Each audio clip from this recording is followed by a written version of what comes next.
عالمی خبر بن چکی ہوتی ہے اور ہر جگہ اسی کے بارے میں بات ہو رہی ہوتی ہے۔ اسی دوران کئی اور ملکوں کی انویسٹیگیشن ٹیم بھی فلائٹ کو ساؤتھ چائنا سی میں ڈھونڈنے میں شامل ہو جاتی ہیں۔ ظاہر سی بات ہے اتنی بڑی فلائٹ کا اچانک رڈار سے غائب ہو جانا کوئی معمولی بات نہیں تھی۔ 4 دن کی مسلسل محنت کے بعد جب کچھ ہاتھ نہ لگا تو ایک امید ملی جس نے سب کو ہلا کر رکھ دیا۔ 8 مارچ 2014 کو رات 1:21 پر جب فلائٹ رڈار سے غائب ہوئی تھی تو وہ سویلین رڈار سے غائب ہوئی تھی، مگر 12 مارچ 2014 کو ملٹری کے ایک رڈار پر فلائٹ کی لوکیشن دیکھی گئی اور وہ 1 گھنٹے ایکسٹرا یعنی 1:21 تک نہیں بلکہ 2:22 تک دکھائی دیتی رہی۔ رڈار میں صاف صاف دیکھا جا سکتا ہے کہ 1:21 کے بعد فلائٹ نے کچھ منٹ کے لیے رائٹ پر چلنا شروع کیا اور پھر اس کے بعد واپس ملیشیا کی طرف ٹرن کیا اور پورے 31 منٹوں کے بعد فلائٹ نے ملیشیا کے شہر پیگنگ کو کراس کیا اور ملاکا اسٹریٹ کی طرف ٹرن کر گیا۔ رات 2:22 پر جب آخری بار اس فلائٹ کی لوکیشن دیکھی گئی تو وہ ملاکا اسٹریٹ میں اندمانا اور نکوبار آئس لینڈ کے پاس پائی گئی جو بیجنگ کی بالکل اپوزٹ سائڈ تھی۔ اب اس کے بعد فلائٹ MH370 نہ ہی سویلین رڈار پر شو ہوئی اور نہ ہی ملٹری رڈار پر۔ فلائٹ کی نیو لوکیشن ملتے ہی پوری ریسکیو ٹیم اور اس انویسٹیگیشن سے جڑا ہر شخص بےتاب تھا کہ آخر جہاز کہاں گیا، مگر اس سے بھی حیرت انگیز بات یہ تھی کہ جب جہاز کو بیجنگ جانا تھا تو اس نے بالکل اپوزٹ سائڈ چلنا کیوں شروع کر دیا۔ خیر، جو ٹیم پہلے جہاز کو ساؤتھ چائنا سی میں تلاش کر رہی تھی اب اس نے ملاکا اسٹریٹ میں تلاش جاری کر دی، مگر کچھ دن کی تلاش کے بعد جب یہاں سے بھی کچھ نہ ملا تو ایک اور راز سامنے آیا جس نے پھر سے ریسکیو ٹیم کو سر جوڑنے پر مجبور کر دیا۔ جی ہاں، یہاں پر خبر یہ ملتی ہے کہ جہاز ملٹری رڈار سے 2:22 پر غائب ہوا تھا، مگر وہ لگاتار خلا میں موجود ایک سیٹلائٹ سے بار بار کنیکٹ ہونے کی کوشش کر رہا تھا۔ آپ کو یہاں پر اپڈیٹ کرتے چلیں کہ بوئنگ ایئرپلین کی خاص بات ہوتی ہے کہ وہ اپنے کمیونیکیشن سے کنیکشن لوس کرنے کے بعد کسی اور سیٹلائٹ سے جڑنے کی کوشش کرتے ہیں۔ MH370 اپنے سے 35,000 کلومیٹر دور ایک سیٹلائٹ ان مارچ سے وقفے سے بار بار کنیکٹ کرنے کی کوشش کرتا رہا مگر ناکام ہوا۔ اسے دیکھتے ہوئے ایکسپرٹس اور سائنٹسٹ نے یہ مشورہ کیا کہ جب جہاز نے ان مارچ سے جڑنے کی کوشش کی ہوگی تو سیٹلائٹ جہاز کی طرف مڑا ہوگا، جس کے باعث سیٹلائٹ نے اینگل تو ضرور بنایا ہوگا۔ تو اسی اینگل اور کچھ میتھمیٹیکل کیلکولیشن کے بعد سائنٹسٹ نے یہ پتہ لگایا کہ 2:22 پر ملٹری رڈار سے غائب ہونے کے بعد جہاز نے ایک اور ٹرن لیا اور اگلے 5 گھنٹوں تک انڈین اوشین کے اوپر فلائی کرتا رہا۔ صبح 8:19 پر MH370 نے آخری بار سیٹلائٹ سے کنیکشن کیا اور یہ اس جہاز کا آخری سگنل تھا۔ اس کے بعد اس جہاز کی کوئی خبر نہ ملی، یعنی جب پہلی دفعہ ریسکیو ٹیم جہاز کو ساؤتھ چائنا سی میں تلاش کر رہی تھی ٹھیک اسی وقت یہ جہاز انڈین اوشین پر پرواز کر رہا تھا۔ خیر، کچھ اور میتھمیٹیکل کیلکولیشن اور جہاز میں بچے فیول سے یہ اندازہ لگایا گیا کہ جہاز کا فیول اس لوکیشن پر ختم ہوا ہے جو لوکیشن آسٹریلیا سے 2000 کلومیٹر دور بنتی ہے۔ اب مسئلہ یہ تھا کہ انڈین اوشین کا یہ کروڈ حصہ پورے انڈیا سے بھی بڑا ہے اور یہاں عام طور پر زیادہ حصہ کبھی ایکسپلور بھی نہیں کیا گیا، اور پھر اسی چیز کو مد نظر رکھتے ہوئے اس پوائنٹ آف ٹائم میں سٹارٹ کیا گیا دنیا کا سب سے بڑا اور سب سے مہنگا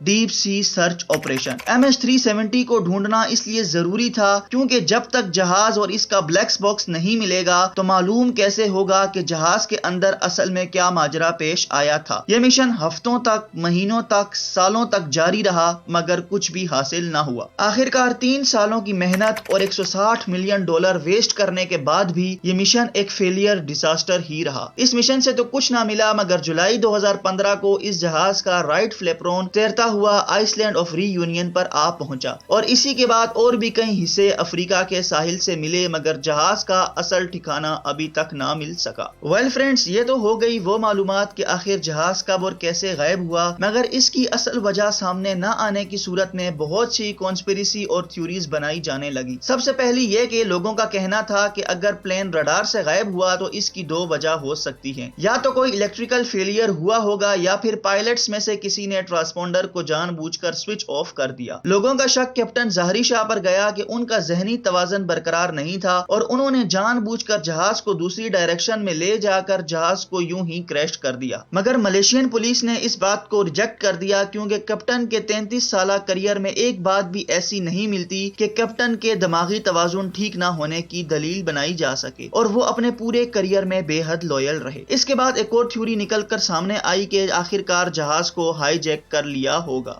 ایسا اس لیے کہا گیا کیونکہ ایروپلین میں موجود پوریا نور محمد مہرداد اور دلاور سید محمد رضا غیر قانونی یعنی جعلی پاسپورٹ کے ساتھ سفر کر رہے تھے۔ یہ دونوں بندے ایران سے تعلق رکھتے تھے اور دراصل انہوں نے اٹلی اور آسٹریلیا کا جعلی پاسپورٹ بنا رکھا تھا اور یہ اس جہاز کو ہائی جیک کرنے والے تھے، مگر اس تھیوری کو بھی ریجیکٹ کر دیا گیا کیونکہ اس جعلی پاسپورٹ کے علاوہ ایسی کوئی حرکات و سکنات دیکھنے کو نہیں ملی جس سے یہ لگے کہ یہ جہاز کو ہائی جیک کرنے والے تھے، اور اگر ان کا ایسا ارادہ بھی ہوتا تو ہائی جیک کرنے کے بعد ان کی کوئی ڈیمانڈ ہوتی، نہ کہ وہ پورے جہاز کو اتنی دور لے جا کر کریش کر دیتے۔ اب اس کے بعد ایسا بھی کہا جانے لگا کہ اس جگہ کوئی برمودا ٹرائنگل ہوگا یا اس جہاز کو ایلینز نے غائب کر دیا، اور اس طرح کی اور بھی عجیب و غریب باتیں کی جانے لگی جس کا حقیقت سے کوئی تعلق نہیں۔ لیکن آخرکار اس تھیوری پر اتفاق کیا گیا کہ جب جہاز 1:21 پر رڈار میں تھا اس وقت جہاز میں کوئی ٹیکنیکل فیلئر آیا ہوگا تو پائلٹس نے جہاز کو واپس موڑا کہ واپس ملیشیا جا سکیں، مگر شاید کسی وجہ سے سب بے ہوش ہو گئے اور جہاز آٹو پائلٹ پر اس وقت تک چلتا رہا جب تک اس میں فیول موجود تھا۔ مگر پھر بھی یہ ایک تھیوری ہے کیونکہ جب تک جہاز میں موجود بلیک باکس نہیں ملے گا اس وقت تک اصل حقیقت سامنے نہیں آئے گی۔ لیکن فرینڈز، کچھ عرصے پہلے یعنی فروری 2022 کو جب اس بات کو پورے 8 سال گزر چکے ہیں، اس جہاز کے ملنے کا امکان ہوا ہے۔ رچرڈ گوڈفرے جو کہ ایک برٹش ایروسپیس انجینئر ہیں، انہوں نے اس بات کا دعویٰ کیا ہے کہ وہ آخر جانتے ہیں کہ جہاز کون سے حصے میں ہے۔ دراصل رچرڈ گوڈفرے نے ویک سگنل پروپیگیشن انالائسس کے ذریعے یہ بتایا ہے کہ آخر جہاز سمندر کے کس حصے میں موجود ہے، اور حیرت انگیز طور پر یہ انڈین اوشین کا وہی حصہ ہے جہاں deep sea search operation conduct کیا جاتا رہا۔ اب یہ ایک قسم کی ریڈیو ویو ٹیکنالوجی ہے جو ریڈیو ویو کے ریفلیکشن کو اینالائز کر کے ایٹماسفیئر سے ریفلیکٹ ہوتی ہے، اور اگر درمیان میں سے کوئی پلین گزرتا ہے تو اس کا ایک ویک سگنل بناتی ہے۔ یہ لوکیشن انڈین اوشین میں 4000 میٹر نیچے ہے، اور یہ اتنی ہی گہرائی ہے جتنی گہرائی میں ٹائٹینک جہاز 74 سالوں کے لیے سمندر میں دفن رہا۔ اب ملیشین گورنمنٹ رچرڈ گوڈفرے کی اس ریسرچ کو کتنا سیریس لیتی ہے اور اس جگہ دوبارہ سرچ آپریشن کنڈکٹ کراتی ہے یا نہیں، یہ تو وقت ہی بتائے گا۔ تو فرینڈز، یہ تھی دنیا کی سب سے بڑی ایویشن مسٹری جس کو فن فیکٹس نے اپنی ویڈیو میں ایکسپلین کیا۔ ہم امید کرتے ہیں آپ کو ویڈیو ضرور پسند آئی ہوگی۔ ویڈیو پسند آئی تو ویڈیو کو لائک اور شیئر کریں۔ مزید اسی طرح کی انفارمیٹو ویڈیو دیکھنے کے لیے ہمارے چینل فن فیکٹس کو بھی ضرور سبسکرائب کر لیں۔ ہم ملتے ہیں آپ کے ساتھ کسی اور انفارمیٹو ویڈیو میں، تب تک رکھیے اپنا خیال۔ اللہ حافظ۔